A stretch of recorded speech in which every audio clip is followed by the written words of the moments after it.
యనమదుర్రు అనేది ఒక చిత్రమైన క్షేత్రం. అక్కడ శివలింగం ఉంటుంది. శంకరుడు ఆ శివలింగంలో తల కిందకి పెట్టి పాదాలు పైన పెట్టుంటాడు. ఇలాగా ఎక్కడైనా తల పైకుంటుంది, కాళ్ళు కిందకుంటాయి. యనమదుర్రులో ఉన్న శివలింగంలో శిరస్సు కిందకుంటుంది, పాదాలు పైకుంటాయి. మీరు అక్కడికి వెళ్లి వాళ్ళని అడిగితే నీరాజనం ఇస్తూ చూపిస్తారు శివలింగాన్ని. బాగా కింద శిరస్సు, పైన పాదాలు, నాభి, వేసుకున్న యజ్ఞోపవీతంతో సహా కనపడతాయి. యమధర్మరాజు గారు ప్రార్థన చేశాడు ఒకనొకప్పుడు, రాక్షస సంహారం చేయడానికి అమ్మా నువ్వు వచ్చి యనమదుర్రులో కూర్చుంటే నీ శక్తిని నాకు అనుగ్రహిస్తే నేను రాక్షస సంహారం చేస్తానని. అంటే అమ్మవారు శంకరుడు యోగనిష్టలో ఉండి ఆయన ఆ సమయమునందు శీర్షాసనం వేసి ఉన్నాడు. తల కిందకి పెట్టి కాళ్ళు పైకి పెట్టి కాళ్ళు పద్మాసనం వేసుకుని ఉన్నాడు. ఇలా పొడుగ్గా కూడా పెట్టలేదు. అలా కూర్చున్నటువంటి పరమశివుణ్ణి చప్పుడు చేయకండి, స్వామి యోగనిష్టలో ఉన్నాడు, నేను ఒక్కదాన్ని రావడం ఇప్పుడు ఉండదు, ఈయనతో కలిసి రావాలి అని సుబ్రహ్మణ్యుడు చంటి పిల్లవాడు ఏడుస్తున్నాడు.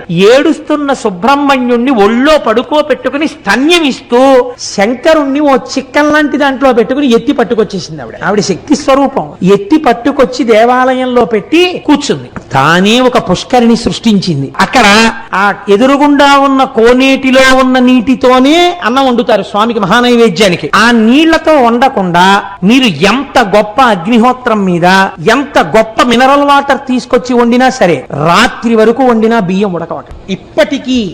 ఇప్పటికీ కూడా ఎదురుగుండా ఉన్న కోనేటిలో నీటితోనే అన్నం వండుతారు. ఇప్పటికీ మీరు కవచం తీసి చూపించమంటే చూపిస్తే సుబ్రహ్మణ్యుడిని పడుకోబెట్టుకుని పాలిస్తూ ఉంటుంది అమ్మవారు. పక్కన నిశ్శబ్దంగా శంకరుడు యోగనిష్టలో ఉంటాడు. అక్కడ మనం వెళ్ళినప్పుడు కూడా అంత మర్యాదగానే ఉండాలి, ఎక్కువ చప్పుడు చేయకూడదు. నమస్కారం చేస్తే అమ్మ ప్రసన్నురాలైపోతుంది. అక్కడికి ఈ దేవాలయాలు ఇంత గొప్ప ఉండడం ఏమిటని అన్యమతస్థులు ఆ ఆలయాన్ని ఈశ్వరుడి యొక్క శక్తి లేదని మేము నిరూపిస్తామని గుర్రాల మీద గుళ్ళో వెళ్లి వరణం ఉన్నటువంటి కత్తి తీసి శివలింగం మీద కొట్టారు. లోపలికి దగ్గరగా ఒక 200 మంది చొరబడి కొడితే చిత్రం ఏమిటో తెలుసా అండి?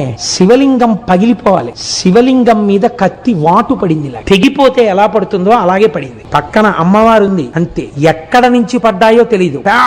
పెద్ద బండరాళ్లు పడి లోపలికి వెళ్లిన 200 మంది నజ్జైపోయారు. శివలింగం అలాగే ఉంది. మీరు ఇప్పటికీ ఆ కవచం తీసి చూపిస్తే వాళ్ళని అడిగితే చూపిస్తారు, కత్తివాటు ఉంటుంది శివలింగం మీద. అమ్మవారు ఇప్పటికీ శక్తి స్వరూపిణి అయి ఆ యనమదుర్రు గ్రామంలో లోకాన్ని కాపాడుతూ ఉంటుంది. మన ఆలయాలు, మన వైభవం, మన సంస్కృతి, మన వేదం అంత గొప్పవి. మీరు ఈ మాట భీమవరం వెళ్ళినప్పుడు తప్పకుండా పక్కనే ఒక 7-8 కిలోమీటర్లు ఉంటుందంతే. ఒక్కసారి యనమదుర్రు క్షేత్రానికి వెళ్లి చూడండి.